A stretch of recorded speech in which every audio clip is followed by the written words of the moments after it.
Ever since this big U and Rolling 60 federal RICO indictment was announced, No Jumper has sort of been thrown into it because multiple transcripts from No Jumper podcast was included in the indictment.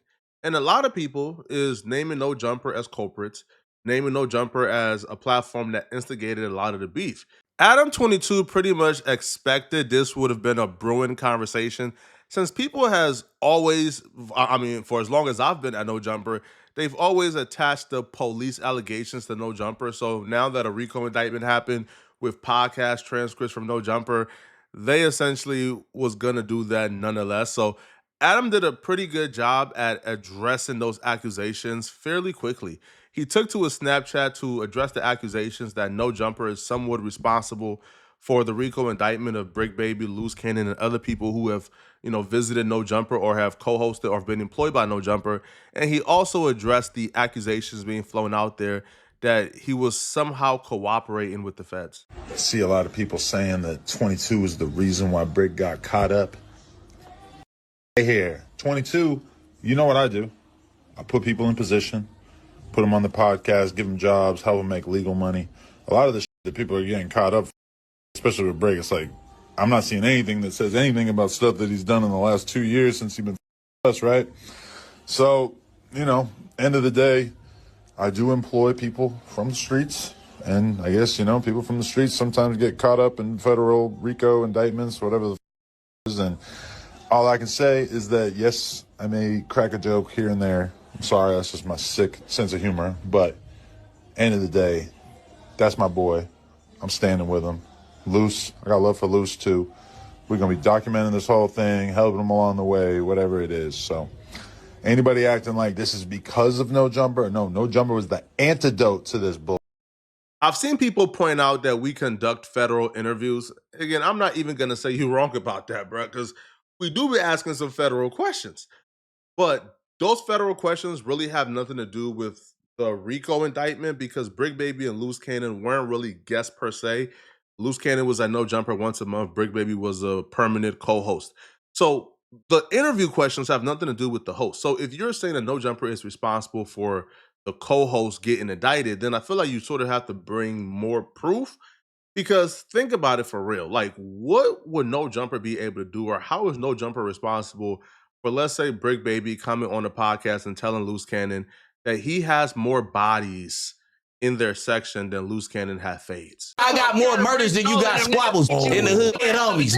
Yeah, those than you got squabbles in the set on the hood. Hey, I got. Can you give us like at least 2 names from your put on and what block? I ain't never seen you at no meeting at Hyde Park, Horace Mann, or at 54th. When did you get put on? Baby, when did you get put on? I got put on in 2002. I got put out in 2002, Eileen Street at June House. What's up?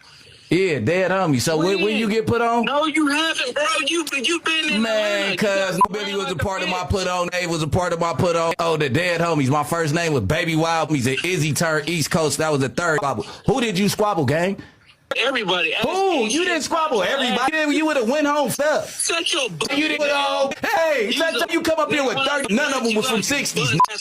Listen, I'm with you. Federal questions, federal interviews, we probably got to do a better job at that, all right? But in terms of the behavior of the employees on their own respective podcasts, like there's really few things that Adam could do to really cartel that, right? They were arguing and Brick Baby said something he probably regrets. Or, for example, folks is pointing out this particular transcript from the RICO where they're quoting something Loose Cannon said on No Jumper. Now, if you watch that episode, Adam never asked Loose Cannon about this. Loose Cannon was in the middle of like a rant and he mentioned this particular thing that essentially got him indicted because he admitted to a particular robbery that they were trying to figure out who was involved in. And then once Loose Cannon said this on No Jumper, they figured out that Loose Cannon was indeed involved, and then the victim identified Loose Cannon afterwards. So basically, it's like, cause he'll be like he'll manipulate things. Like we'll go and do something, and the same niggas we do it to show up to the house like 10 minutes later when we trying to counting everything, right? And we be like, how the fuck they get that? Oh, well, we're going to just give them like $40,000 back and stuff like that. But because it's actually putting us in paperwork, right? And like doing like real police. I seen the nigga get like 20 guns. And when he got 20 guns, he's selling them to the homies. But I'm like, why are you writing down the serial numbers? So it's like he was doing like shit like that. And I didn't catch on. So it was like, I'm waking up now. You get what I'm saying? Because I'm his, high-tech shit. I'm his right-hand man. You get what I'm saying? So when it came down to like dirt and stuff like that, I'm going to get it. You get what I'm saying? And then like one day. You know why he wanted to get a dude back to 40, right? Some criticism is warranted, but blaming Adam or blaming No Jumper for why Loose Cannon and Brick Baby is currently in jail, to me, is kind of silly. These are grown men who said things most of the time on the podcast. Like, they said things that were unprovoked. They just sort of said it for content. Now, Adam did respond back to a particular video that's been circulating out there of a particular TikToker claiming that the feds done contacted Adam and Adam has agreed to cooperate and he's turning over footage. Here's what Adam had to say regarding that. I just saw a video where a certain somebody said that they think that I'm a cooperator, that I'm a witness in this whole indictment. I just want to clarify. If the feds hit me up, I'm going to sit with the feds. I'm going to have a conversation with them. Want to know why? Because I don't know shit. Like, number one, what the hell do I know about Big U? I barely spent time around Big U. I interviewed him. That's about it. As far as Brick Baby, we've had conversations and shit, but would I be able to be privy to any of the crazy stuff that they might eventually accuse him of? No, not at all. Brick Baby never told me about nothing of any significance in terms of any kind of street shit. You know, he's told me about stuff, but not like anything that really would move the needle. I wouldn't be able to say that I witnessed anything really illegal of any interest, even if I did have the feds breathing down my neck. Loose Cannon, like, what the fuck do I know about Loose Cannon? The only shit I've seen is the shit that everybody else has seen on video. So I just want to throw that out there that, you know, me telling. I have not had a conversation with a fed, a cop, about any gang shit, street shit, anything involving Crips. I never had a cop say the fucking word Crip to me ever in my whole life. So I just want to make that perfectly clear. You can count on Big 22. I'm solid. Lucky for everybody involved, Adam sounds like he got some coaching from the goons. He got some coaching from the gang members around him. Now, I'm not around gang members that much, so I'm not this media coached, right? I'm spilling the beans, bro. I'm just hey, listen, man. I'm not going to jail for nobody, bro. All right. If I have to come and sit for a deposition, I'm sitting. All right. If I gotta come and I'm not lying under oath. I'm not risking perjury. I'm saying whatever I know, I'm telling. I'm sorry, bro. If you didn't want me to tell you, you shouldn't have told me, bro. It's really that simple, bro. But I'm not risking going to jail for nobody. Nada. I'm my mom's only child. Bro, I can't be in jail, homie. All right, I'm gonna try my best not to come and testify, but if I got to, I got to come and testify, and I'm not lying under oath. Now, if I don't wanna go down that path, hey, bro, shout out. Hey, Adam's a loyal dude, man. I'm not that loyal, homie. I'm sorry. I'm not. You know, I'll put money on books. I'll call. You feel me? I'll look out for the family. You feel me? If you ask me to, you feel me? I'll do what I can. But the risk of going to jail, I ain't that loyal. Okay. Now, other people though aren't too convinced. Like, for example, Rory from Rory and Maul. He believes that Adam 22 is actually at risk of also getting picked up by the feds. And here's his reasoning. Works for the feds. I'm not on that type of time. Adam, be careful. Because if you think the feds ever need logic in a RICO case, as far as money being funneled and what that money went to, even though you didn't even know where the money was going, don't act like you can't get brought up in this shit either. I don't think Adam did anything. But do you think the feds care? You think they play by the same rules we play by? A lot of times you in can RICO, find any wired money, and that money that was wired there was used to do something that was sent to somebody. You get caught up in this shit in a heartbeat. And just happened at your compound recently with the people that were arrested. Yeah. So Adam, I see you joking on the internet, and I swear I'm not one of these people that are sitting here like you and Vlad like indict people. I don't think you had anything to do with this. But the fact that you're arrogant and think you can't get caught up in this is insane. No, you didn't do anything wrong. When has that mattered to the feds? And in Your RICO, money funnels through people. Like, what are you talking about? Yeah, in a RICO, it doesn't have to be anything violent, physical. No.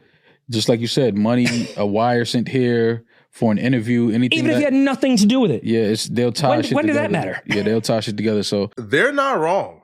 If we look at the Irv Gotti and Supreme RICO that took place in like 2005, what happened? Irv Gotti was the businessman, was the mogul who was doing nothing illegal. But because Irv Gotti and Supreme had some business going on, they tied Irv Gotti into the RICO, charging him with assisting Supreme in concealing like $1 million of narcotic transactions. Irv Gotti had nothing to do with it. He was ultimately acquitted, but the feds will find a way to get you roped in if they need to get you roped in. Especially if you're somebody they believe is with proximity who may have information, they're gonna find a way to squeeze you, bruh. That's why I let them know from the very beginning, bruh. Y'all don't need to squeeze me, bruh. All right, I would open my tab myself. All right, I'm ready. Right? I'm gonna talk. Y'all don't need to squeeze me, but they're not wrong in this at all. Right? You know, you could very easily tie it in. Now, I have examples on how I believe they could tie it in, but I'm not going to say those examples. Obviously, I'm not going to give the police or the feds any wise idea. again, man, you know, we just have to wait and see. It's Your brother went through unfortunate. it. Had nothing to do with the case whatsoever. That's a fact. Yeah. Well, we're gonna have to wait and see what happens. It's gonna be a lot is going, because the one thing I'll tell you, if you thought niggas was talking before, when they get them in them rooms and they turn that little hot light bulb on, and they start telling you niggas how much years y'all facing, ooh wee. That's the no jumper that Adam want. He want them interviews. No, that's the 'cause interviews he want. No matter what, I think Adam is going to be called. He's going to get a subpoena, not even if it's criminal. Like, Yeah. we need to see your financial records. That's going to happen no matter what. Yeah. And Adam, understand, rightfully so. You think Adam is going to be like, nah. Nah, come on. He's definitely And gonna I'm not cooperate. fault if he said, here you go. I would do the same thing. but Absolutely. yeah. It's That just- light's going to be on him as well. Give me all your financial records. If the feds ask Adam for anything and Adam don't give it, I'll be pissed off. Like if the feds say, "Hey, bro, we need all the footage from this day," and he don't give it, I'll be pissed off. He say, "Hey, bro, we need all the financial records," and he don't give it, I'll be pissed off, bro. Right? Because, bro, we have to have the hard discussions here, homie. Even if whatever he turns over is going to be used to convict people, okay, but you still have a staff of roughly 20 to 30 other people you have to worry about. And if you get caught up in a RICO and, you know, the content that's being produced stops, the chili stops, and 30 people lose their jobs, that's not really, you know, the best course of action. So, of course, you know, I will push Adam to turn over whatever he can turn over, you know, because, you know, he's a law-abiding citizen who did nothing wrong and his business should not be affected. All right, you know, trying to keep it solid. No, we don't need to keep it solid in this situation, okay? We ain't do nothing wrong. I just hope that, you know, anybody that's involved in any type of criminal dealings of any level, just stay off of these podcasts, stay away from these microphones, stay away from these cameras if that's the life that you live in. That's not even just wishful thinking. That's just impossible. Of course that will never happen. Because according to these street dudes, bro, a lot of them going to school ain't an option. Going and getting a job ain't an option. These street dudes believe that they are entitled to fame because they're big, bad, and tough and have killed people in the past.